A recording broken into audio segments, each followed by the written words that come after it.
And then they kind of put an end to doing those kind of shows. Oh, getting back to guitar nerd stuff. Yeah. Monty talked about having to caulk Dee Dee's pickups because he sweated into them so much that they were shorting out. Yeah, that Dee Dee, his bases started shorting out. Was it caulk or was it Yeah, I used silicone gel? silicone gel. Yeah, that's I think probably Markovich gave me the idea, because he was the tech guy, the sound, the good old Buckeye from Ohio. And I would have to open them up every other day, which was a pain in the ass, and dry them out, and use a hair dryer to literally dry the inside of the electronics out, and then they would work again. And either he or I came up with the idea of just putting a bead of silicone around the whole pick guard, yeah. and it worked. It's amazing what you come up with on the Yeah, fly. yeah, it worked. And Dee Dee didn't care. It didn't look pretty, So but he didn't care. here's kind of a reaching in the dark kind of a question. It looks like around the time that Dee Dee was starting to kind of assert his individuality, he Yeah, started playing those ESP basses. Do the you? spider bass. Well, yeah, the spider bass seems still pretty Ramones to me, Yeah. but that Thunderbird kind of copy that just says "fuck you, I'm not a Ramone." Do you think that Dee Dee was playing that Thunderbird kind of thing to say, I'm not the bowl cut Dee Dee anymore? You think Yeah, it's I think that when I left, Dee Dee left about 6 months after I left, and we remained friends ever. And yeah, I think he got tired of the whole thing. He got tired of being in the Johnny Ramone army, so to speak, and he just kind of burnt out. And yes, I think he was asserting his individuality. You know, I think like myself and him, we both felt like it wasn't going anywhere. We were just doing the same things over and over and over and over again, the road grind with the same people, um, the same hardcore group of fans, nothing changing. They had tried everything to get a hit, Hmm. didn't work. Um, but CJ, I guess, gave them life too because he was young and he loved the Ramones. So there was an energy there. But I don't think creative wise, there was much more input, was there? From what I understand, and CJ has even said it, the golden hits kept coming only because Dee Dee kept writing. Right. And that's what Dee Dee would say to me in my apartment in Manhattan. Yeah. He'd say he's like a pimp now. He didn't want them to break up. He wanted them to keep on going because he was writing songs, getting paid, and he didn't have to do the groundwork. Yeah. Now there is a rumor that I've heard from somebody that Dee Dee had second thoughts and wanted to rejoin, and Johnny said no. Huh. And I Never heard that understand that. rumor. I do understand that. Why Hmm. Johnny would. First of all, financially, right? Well, duh.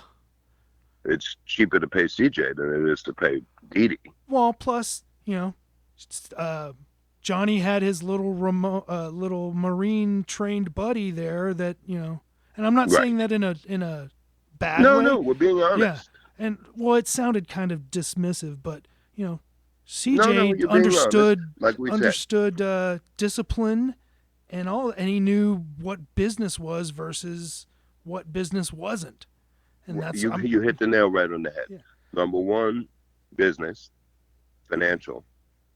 You do a big show and you make $1 million. You got to give Dee Dee a fourth. yeah You do a big show, and I'm just giving an example. I don't think that ever happened, yeah but you do a big show with CJ. You give CJ 25 grand. Goodbye, yeah. and You pull a CJ's Paul happy. and Gene on him. Then right, Dee Dee was work. Yeah. Dee Dee was one time going down to South America. Monty sat me next to Dee Dee, and I swore, Monty, you ever fucking put me next to him again, I'll kill you. Dee Dee could be a lot of work. He was a genius, but a lot of work. Well, You are the master at predicting what next question I'm going to ask. Um, you went to South America for the first time with them. Did you go in any other times No. after just the first time? Yes. So what was the? Because we all see the video of South America, them getting mobbed. Was that like that the first time they went to South America? No. It was crazy, but we were going to do Rio. There was flooding in Rio, so we didn't do Rio. We ended up going to Sao Paulo, and we played a smaller club.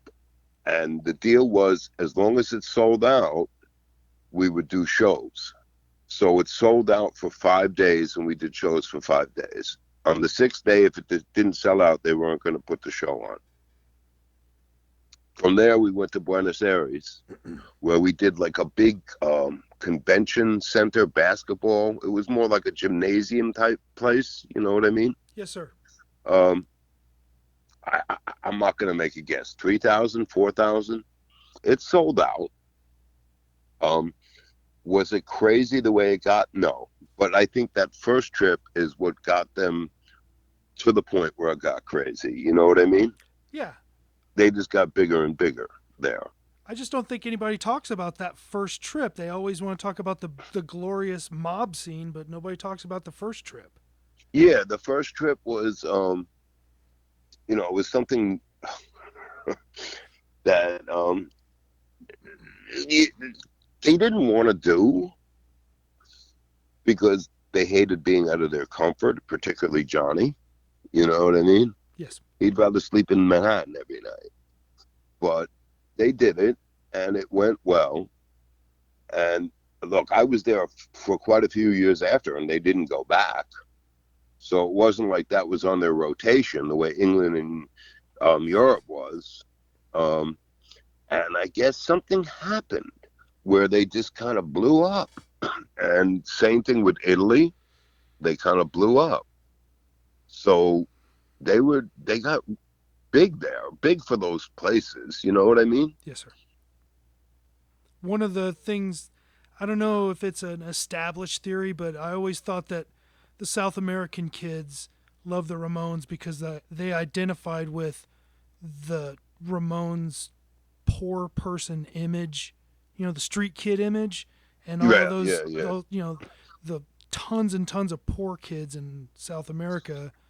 Plus Right. Ramones, they almost Yes, sounded yes. like that. So I think that Yeah, they identified with them on the tough street kid level. yeah, I don't know what it is. It's crazy, right? That